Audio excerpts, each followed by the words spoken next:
Fui una esposa infiel, llevé a 2 hombres a la cama, abandoné a mi esposo con cáncer y a mi hija de 14 años para huir con mi amante. Pero él me robó. Mi hija me desprecia y mi alimento es pan viejo. Si te gustan las historias de traición y venganza, dale like al vídeo, suscríbete al canal y activa la campanita para recibir notificaciones de nuevas historias. Me llamo Carolina, tengo 36 años y, por mucho que mi conciencia intente justificarme, sé que algunas de mis decisiones me definen y me condenan. Viví 17 años con Lucas, que ahora tiene 37 años. Nos conocimos cuando éramos adolescentes, 2 soñadores que creían que el amor era suficiente. A los 19, me embaracé de nuestra hija, Isabela, y decidimos formar una familia aunque no teníamos nada garantizado. Lucas era mecánico en un taller local, y a pesar del bajo alquiler, nunca dejaba nada sin pagar. Luchamos mucho para salir del alquiler, con mucho sacrificio y ahorros, conseguimos comprar una casita en un pueblo pequeño. Lucas siempre fue el tipo de hombre que no hablaba mucho, pero hacía mucho. Trabajaba hasta tarde, arreglaba coches y cuidaba de nuestra hija mientras yo hacía pequeños trabajos en tiendas y supermercados. Nuestra vida era sencilla, pero me sentía segura con él. Nos reíamos de todo. Teníamos planes, renovar la cocina, ir a la playa, tal vez abrir un negocio en el futuro. Nada parecía inalcanzable, siempre y cuando estuviéramos juntos.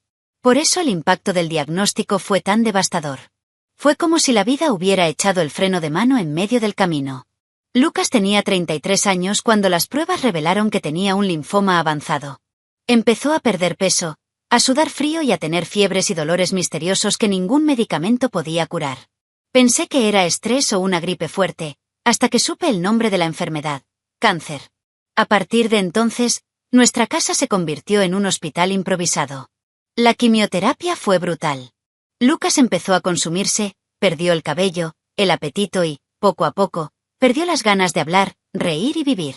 Isabela, que entonces tenía 10 años, me preguntó por qué su padre parecía un fantasma. Nada me preparó para verlo acostado durante días, sin fuerzas para levantarse, vomitando lo que ni siquiera había comido. Lo cuidé lo mejor que pude, lo limpié, lo bañé, le hice sopas, recé. Intenté que todo fuera normal para nuestra hija, mentí, diciendo que era solo una etapa, que estaría bien. Pero cada noche que pasaba gimiendo de dolor era como si me arrancaran una parte de mí. Y no podía demostrarlo. No podía llorar delante de él o de ella. Necesitaba ser fuerte. Pero por dentro, me desmoronaba en silencio. La rutina en casa se estaba desmoronando. Nada era igual. El olor constante a medicina, el sonido de los vómitos, el silencio lleno de miedo. Isabela empezó a dormir con su abuela los fines de semana para escapar de ese ambiente. ¿Y yo? No podía dormir. Tenía miedo de encontrar a Lucas sin respirar. Me sentía culpable por pensar en tonterías, como salir de casa e ir al supermercado solo para ver gente sana. Mi vida transcurría entre pañales para adultos, termómetros y cajas de morfina. La alegría fue lo primero que murió en ese proceso. Luego, yo misma lo hice. Intenté buscar ayuda, hablé con la psicóloga de la clínica, con la trabajadora social del hospital, pero el sistema estaba desbordado. Y en el fondo, ya ni siquiera sabía qué decir. Era una mujer cansada, la esposa de un hombre enfermo, una madre que intentaba sonreír a su hija asustada. Nadie me veía.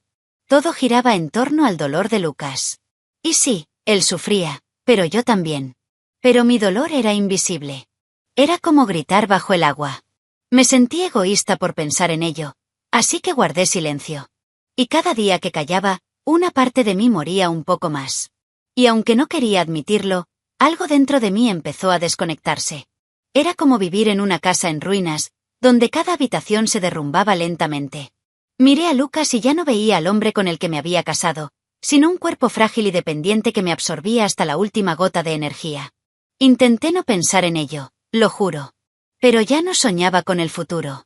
Solo quería sobrevivir al presente. Y ese, quizás, fue el primer paso hacia todo lo que vendría después. Cuando empecé a salir de casa diciendo que era para ayudar con las finanzas, hasta yo quería creerlo. Con Lucas sin trabajo y nuestros gastos disparados por las medicinas, el hospital y los análisis, era incluso justificable. Pero en el fondo, no era el dinero lo que buscaba. Era aire. Era escapar de esa habitación oscura donde la luz parecía haberse apagado junto con nuestra intimidad. Cada paso fuera de casa era una pizca de libertad que me permitía. Y me sentía sucia por ello. Como si engañar significara simplemente tocar otro cuerpo, cuando, de hecho, ya estaba engañando en el silencio de mis pensamientos. Fue en una pequeña firma de contabilidad donde conocí a Rafael. Era nuevo en la ciudad, recién contratado, siempre con auriculares y parecía ajeno al mundo. Pero solo bastó una vez, cuando notó mis ojos hinchados y me preguntó ¿dormiste bien?, para que algo despertara en mí. No era encanto ni seducción. Era atención. Y hacía meses que no recibía eso de nadie. Empezó a almorzar conmigo en la terraza los días que estaba ocupado. Me escuchaba. Me hacía preguntas sencillas pero sinceras. Me hacía reír con comentarios tontos. Y, lo más importante, me veía como una mujer, no como una cuidadora, madre o enfermera. Al principio, me eché atrás. Me sentía culpable incluso por responder un mensaje con un emoji. Intenté no sonreír demasiado. Pero Rafael era paciente, nunca forzaba nada. Y me hundí en ese cuidado como quien se zambulle en un lago después de cruzar el desierto. Empecé a pensar en él antes de dormir. Elegí con más cuidado la camisa que usaría para trabajar. Y me encontré imaginando cómo sería una vida sin dolor, sin jeringas, sin el olor de un hospital. Estaba tan agotada emocionalmente que solo necesité un instante para aferrarme a eso como a un salvavidas.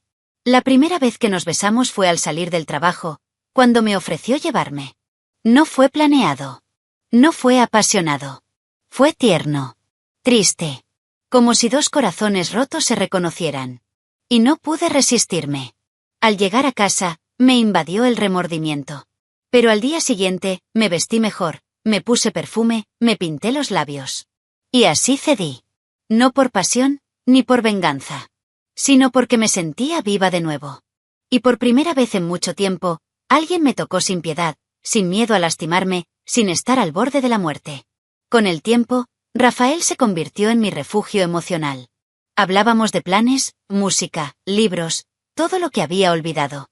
Me hacía sentir inteligente, deseada. Y empecé a pensar que tal vez, solo tal vez, la vida aún me tenía reservado algo. La culpa seguía dentro de mí, pero ya no gritaba. Volví a casa sintiéndome más ligera, aunque sabía que Lucas sospechaba. Nuestro matrimonio ya era solo una fachada. Dormíamos en camas separadas, apenas hablábamos. Lo cuidaba como si tuviera una misión, pero no sabía dónde se había ido el amor, ese amor verdadero. Mi relación con Rafael dio un giro más atrevido de lo que esperaba. Una noche, después de unas cervezas en un bar discreto de la ciudad, empezó a hablar de fantasías, libertad y romper límites. Me reí, pensando que solo era una broma. Pero tras mucha insistencia suya y el efecto del alcohol, terminamos llevando a un hombre que habíamos conocido esa misma noche a un motel. Era un chico más joven y tatuado que parecía saber exactamente por qué estaba allí. Estaba nerviosa, pero lo dejé pasar. Los dos me tocaron y me usaron toda la noche como si fuera un objeto en oferta. No fue romántico. No fue especial. Pero fue liberador, emocionante. Me encantaba la sensación de ser utilizada por dos hombres a la vez, a veces uno llenándome por cada lado, otras veces ambos usándome del mismo lado, llevando mi cuerpo al límite de su elasticidad, o al menos eso era lo que quería creer. La culpa llegó después, más fuerte, más densa. Pero en ese momento, solo quería olvidar quién era. Lucas no tardó mucho en notar la distancia. Una noche, después de otra sesión de quimioterapia, me llamó y me preguntó, ¿estás con alguien? No tuve el valor de mentir. Dije que sí. Que no era justo seguir así. Lloró. Me pidió que pensara. Dijo que todavía me amaba, aunque estuviera enfermo. Y eso me destrozó por dentro. Pero no había vuelta atrás. Me sentí una traidora, sí, pero también sentí que me liberaba de una prisión emocional donde ya no podía respirar. Y esa noche, decidí, me iba. La conversación con Lucas esa noche fue la más difícil de mi vida, y aún así, no lo dudé. Me senté a su lado, con mi cuerpo débil cubierto por una manta, y le dije con voz entrecortada, ya no puedo vivir así. Abrió los ojos de par en par, como si la realidad me golpeara con fuerza por primera vez. Le dije que ya había alquilado una habitación pequeña, que Rafael me ayudaría a mudarme y que tenía que seguir adelante. Lloró. Me suplicó, me llamó, cariño. Me dijo que aún podíamos intentarlo. Pero mi mente ya estaba en otra parte. Ya no quería estar allí, Y esa era la verdad que más me dolía. Al día siguiente, llamé a Isabela para hablar. Tenía 14 años y ya entendía lo que pasaba, pero no esperaba oír de mi boca que me iba. Intenté explicarle que no era su culpa, que seguía siendo su madre, que la amaba con todo mi ser, pero no me escuchó. Se le llenaron los ojos de lágrimas, pero su voz era firme al preguntar, ¿cómo puedes dejar a papá ahora, precisamente? Intenté tomarle la mano, pero la apartó. Dijo que se quedaría con su padre. Que él la necesitaba. Y que yo no necesitaba regresar. Esa decisión destrozó lo poco que me quedaba. Fue como si mi hija me echara de su vida. Y quizá así fuera. Intenté discutir, intenté decirle que podía llevármela conmigo, que la cuidaría, que no tenía por qué elegir bando, pero ya había elegido. Y su bando era el de su padre, el bando del dolor, el bando que ya no soportaba. Subió las escaleras, dio un portazo y no bajó. Me quedé en la sala casi una hora, en silencio, escuchando solo la tos de Lucas en la habitación de al lado. Preparé mis maletas como quien entierra un cadáver. 2 maletas. Un celular, algunos documentos, un poco de dinero y un nudo en la garganta que no bajaba. Rafael me esperaba en la esquina. No tuve el valor de mirar atrás al cerrar la puerta. Era la casa donde me casé, di a luz, lloré, sonreí, y ahora era la casa que dejaba. Una casa que sería historia para otros, pero para mí, solo dolor y culpa acumulados en las paredes. Me sentí la peor persona del mundo. Y tal vez, en ese momento, realmente lo era. De camino al nuevo lugar, lloré en silencio. Rafael hablaba de planes, de dejarlo todo atrás, de lo valiente que era. Pero apenas lo escuché. La cabeza me daba vueltas en torno a la cara de mi hija, que decía que ya no me respetaba.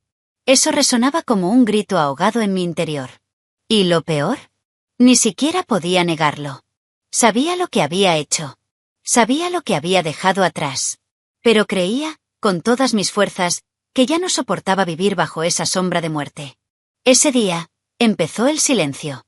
Un silencio de mensajes sin respuesta, conexiones ignoradas, redes sociales bloqueadas. Lucas nunca volvió a contactarme. Isabela desapareció de mis notificaciones.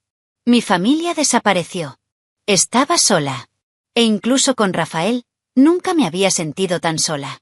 Aún así, me repetía que hice lo correcto, que elegí sobrevivir. Pero algo dentro de mí ya empezaba a presentir que el precio que tendría que pagar sería mucho más alto de lo que imaginaba. Con el dinero que sobró del acuerdo de divorcio, algo así como 60.000 pesos, además de con unos ahorros de Rafael, decidimos abrir una pequeña cafetería. Estaba en un lugar discreto, pero con mucho movimiento. Me emocioné, elegí los colores, los muebles y encargué un logotipo sencillo pero con encanto. Colgamos fotos nuestras en las paredes, esas típicas imágenes de una pareja emprendedora sonriendo con un café en la mano. Durante unos meses, creí de verdad que estaba empezando de cero. Que todo había valido la pena para llegar hasta allí. Que este era mi nuevo hogar. Los primeros días fueron dulces. Sonreí a los clientes, aprendí nuevas recetas, vi gente diferente y respiré un aire que no olía a medicina ni a hospital. Rafael también parecía feliz. Me abrazó por detrás, me llamó mi amor y me dijo que era fuerte y que ahora mi vida tenía sentido. Creía en todo. Pensé que había dejado atrás el peso del dolor. A veces me sorprendía mirando el móvil, queriendo saber de mi hija, pero pronto volvía a mi rutina e intentaba distraerme. La cafetería era mi nuevo mundo y la necesitaba para funcionar. Pero poco a poco, Rafael cambió. Empezó a irritarse por pequeñas cosas. El precio de la leche, una taza rota, la cantidad de pan que sobraba. Decía que no sabía gestionar nada. Empezó a corregirme delante de los clientes, menospreciando mis ideas. Te emocionas demasiado y piensas muy poco, me decía. Dejó de abrazarme. Dejó de sonreír. Se pasaba horas con el móvil, o salía diciendo que iba a arreglar algo con el inventario, y volvía oliendo alcohol y con manchas de pintalabios en el cuello de la camisa. Yo fingía no ver. Necesitaba que esto funcionara. Hasta que un día, durante una discusión sobre las cuentas que no cuadraban, explotó. Dijo, con una mirada fría y cruel, deberías estar agradecida. Te acogí cuando era solo una mujer rota que huía de un cadáver. Esas palabras se me clavaron en la garganta como espinas. Lo dijo en voz alta, con desprecio, delante de un proveedor que fingió no oír. Me quedé paralizada. No respondí. Simplemente fui al baño y lloré allí, en silencio, abrazada a mi propio cuerpo como si intentara pegar las piezas con los brazos. Esa noche no volvió a casa. Ni al día siguiente. Al tercer día, fui al banco a pagar y la cuenta estaba vacía. Probé con otra tarjeta. Estaba bloqueada. Llamé al proveedor de granos. Había solicitado crédito a mi nombre. Lo llamé, le envié mensajes, fui a donde dijo que vivía antes de que nos viéramos. Nada. Rafael había desaparecido. Como un ladrón, como un fantasma. Se lo llevó todo. El dinero, el equipo financiado, hasta los cuadros de la cafetería. Me quedé con deudas, mala fama y la vergüenza de no saber dónde esconderme. Caminaba por la cafetería vacía como si estuviera dentro de un cadáver. Los clientes se habían ido, los acreedores llamaban a la puerta, y solo me quedaban muebles usados y la certeza de que me habían utilizado. Empecé a vender lo que pude: cafeteras, mesas, cubiertos. Uno a uno, los sueños que había colgado en la pared se convirtieron en mercancía de segunda mano. Y, una vez más, me encontré sin hogar, sin amor y sin futuro. Solo que esta vez, no tenía a nadie a quien culpar más que a mí mismo. Empecé a buscar a Rafael por todas partes: redes sociales, teléfono, bancos, incluso amigos en común. Pero era como si hubiera desaparecido. Un abogado me dijo que difícilmente recuperaría nada. Lo había hecho todo bajo el nombre de una sociedad informal y mi nombre era el que figuraba en los contratos. No solo vació nuestras cuentas, sino que también pidió préstamos personales con mi CPF. En pocos días, lo poco que tenía se convirtió en deuda. Las tiendas empezaron a cobrarme, y empecé a vender lo que quedaba: utensilios, estantes, licuadora, cafetera. Todo se había ido. Excepto el peso que me aplastaba. Acabé mudándome al único lugar que podía permitirme: una habitación húmeda en la parte trasera de una casa vieja, apenas lo suficientemente grande para mi cama y una cómoda. Era el tipo de lugar que nunca imaginé que llamaría hogar. Comía pan duro y té en bolsitas. Comía despacio para engañar a mi estómago. A veces me pasaba horas mirando por la ventana rota, esperando que algo me sacara de esa situación. Pero no pasaba nada. Y cuanto más pasaba el tiempo, más pequeña me sentía. Pequeña, sucia e indigna incluso de la compasión que una vez me quejé de no recibir. Empecé a vivir en piloto automático. Dormía mucho o no dormía nada. Evitaba los espejos. Pero lo que más me consumía era el silencio de mi hija.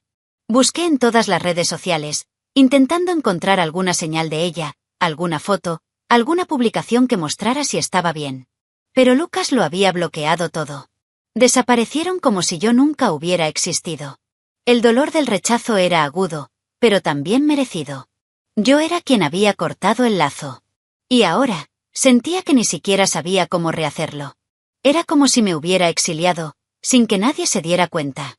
Una tarde, mientras revisaba mi teléfono para matar el aburrimiento, vi una publicación antigua de un compañero de trabajo de cuando aún estaba con Lucas. Era una foto de la marcha anual de sobrevivientes de cáncer. En medio de la multitud, allí estaba Lucas. Delgado, con el pelo ralo, con una camiseta blanca con una raya en el pecho. Sonreía. Y esa sonrisa me destrozó. No porque todavía lo quisiera, sino porque él estaba allí, vivo, renovado, con una luz que pensé que nunca volvería a ver. Y yo no estaba a su lado. Lloré. Lloré con fuerza, enojada conmigo misma, con un duelo que llegó tarde. No por el fin del matrimonio, sino por todo lo que había destruido intentando escapar del dolor. Vi a ese hombre, al que había dejado casi sin mirar atrás, de pie. Luchando. Sobreviviendo. Y me di cuenta de que la única persona que realmente se había rendido, era yo. No él. No mi hija. Era yo.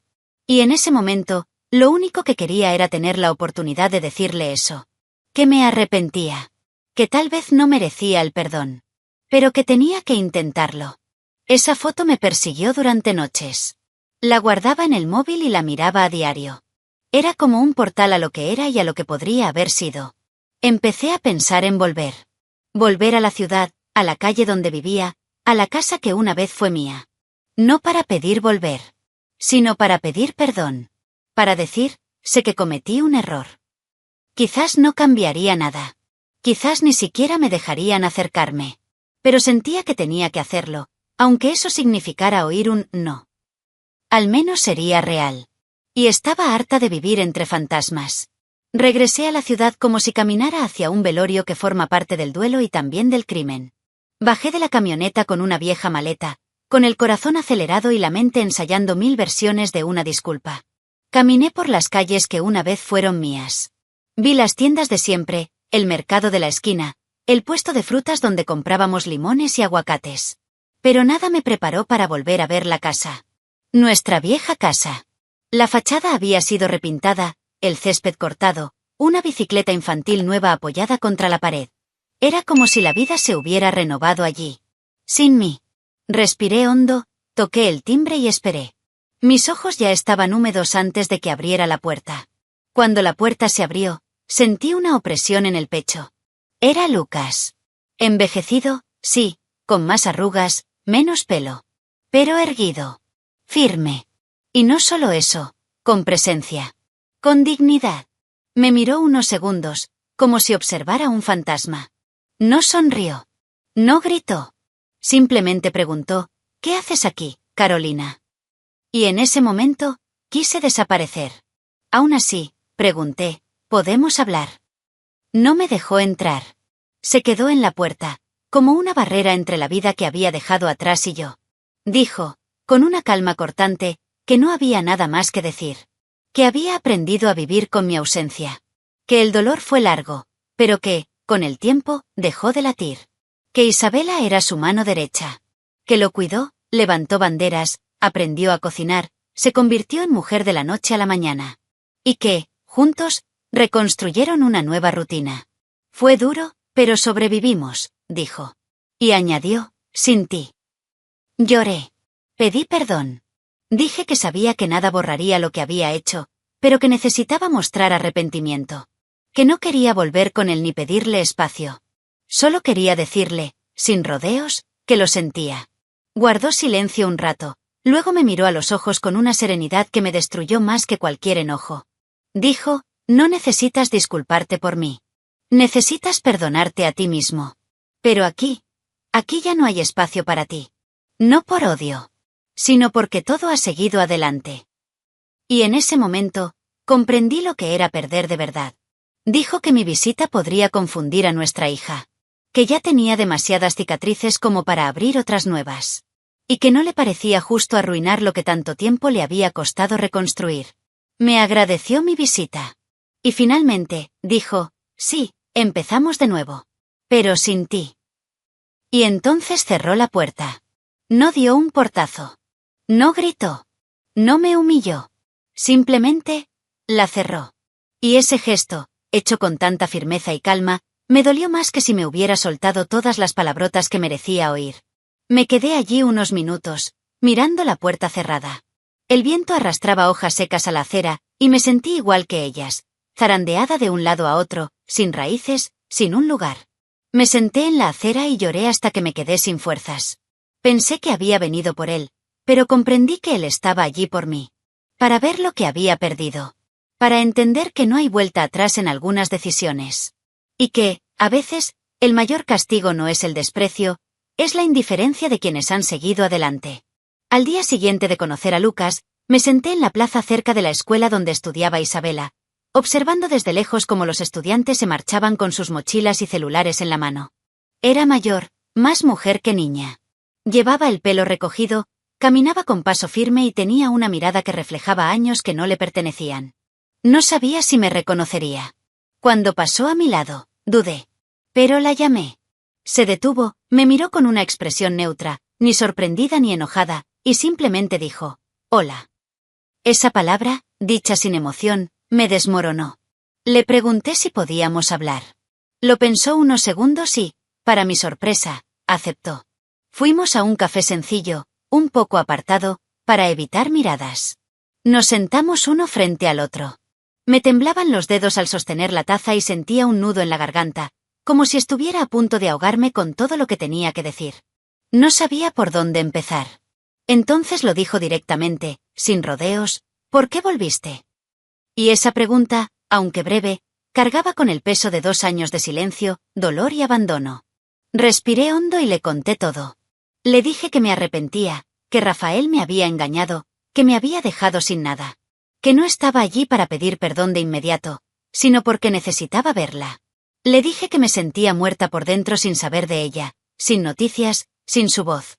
Hablé de las noches en vela, la vergüenza, la habitación tan pequeña, las lágrimas.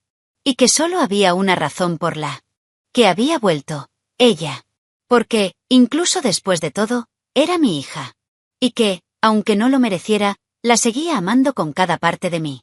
Isabela me escuchó en silencio, con la mirada fija en la mesa. No lloró. No tembló. Cuando terminé mi discurso, dio un sorbo a su té y respondió con la frialdad de quien ha madurado antes de tiempo. Ya no te odio. Antes sí. Pero se acabó. Pero eso no significa que te admire. No te admiro. Sentí cada palabra como un cuchillo. Le dije que lo entendía. Y añadió, no quiero que vuelvas a casa. No quiero que estés cerca de mi padre. Él está bien. Y tú ya no tienes cabida en su vida. Le pregunté en voz baja si había alguna posibilidad de que pudiéramos retomar una relación. Guardó silencio un rato y luego dijo, quizás. Con el tiempo. Pero no me pidas que finja que no pasó nada. Lo recuerdo todo. Los días que lloraba en la ducha. Las noches que vomitaba y yo le sostenía la cabeza. Crecí tan rápido y tú no estabas. Contuve las lágrimas. Esa era mi sentencia, y lo sabía. Pero aún así, cada palabra que decía era otro golpe a la herida que nunca sanaba. Antes de irnos, me miró con sinceridad y dijo, puedes intentar hablar conmigo. Pero no esperes que te defienda. No esperes que te respete. Porque eso es lo que has perdido. Se levantó, cogió su mochila y se fue. Me quedé allí, mirando la silla vacía. Por cruel que fuera, ese encuentro me dio una chispa, no de esperanza, sino de consciencia. Ella no me odia. Pero tampoco me quiere como antes. Y tal vez, solo tal vez, eso era lo máximo que merecía. Después de ese encuentro con Isabela, sentí que necesitaba hacer algo más que simplemente esperar a que el tiempo sanara lo que había roto. Así que presenté una solicitud formal de derechos de visita. No quería forzar nada, sino demostrar que lo estaba intentando. Que, de alguna manera, quería volver a formar parte de su vida, aunque fuera de forma discreta. Contraté a un abogado de oficio y le conté todo con detalle, sin adornos ni ocultaciones. Hablé de la traición, el abandono, la cafetería, la fuga, el arrepentimiento. De todo. Fue la primera vez que admití plenamente la mujer en la que me había convertido. La audiencia estaba programada para la tarde. La sala estaba fría, con sillas duras y un extraño olor a papel viejo y café rancio. Lucas estaba allí, sentado junto a su abogado. Isabela también estaba. No me miró. Evitó todo contacto visual. Cuando entró el juez, el ambiente se tensó aún más. Mi abogada hizo su parte. Me explicó que quería reconstruir el vínculo, que estaba emocionalmente estable, que tenía un domicilio fijo y un plan para empezar de cero. Dijo que entendía el daño causado, pero que la solicitud era solo un punto de partida.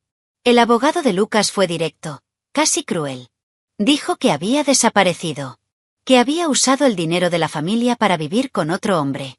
Que mi hija llevaba 2 años sin siquiera desearle feliz cumpleaños.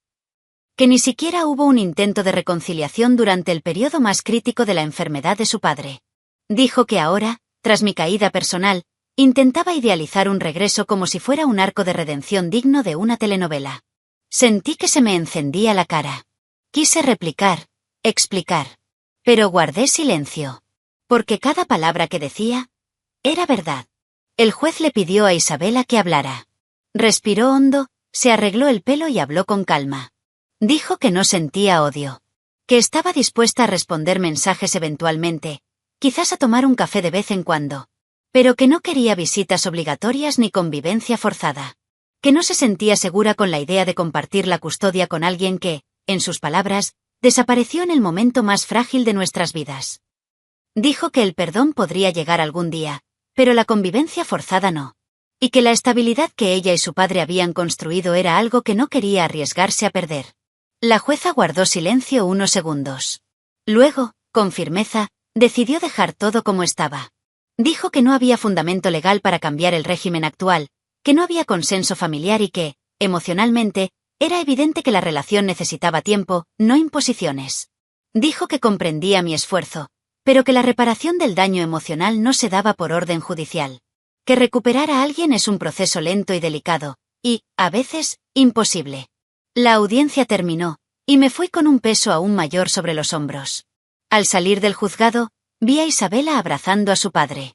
Él la rodeó con el brazo y ambos siguieron caminando como si el tiempo hubiera cosido esa unión con hilos que yo jamás alcanzaría. Me quedé quieta, mirando esa imagen como si observara a una familia que podría haber sido la mía. Se me llenaron los ojos de lágrimas, pero no lloré.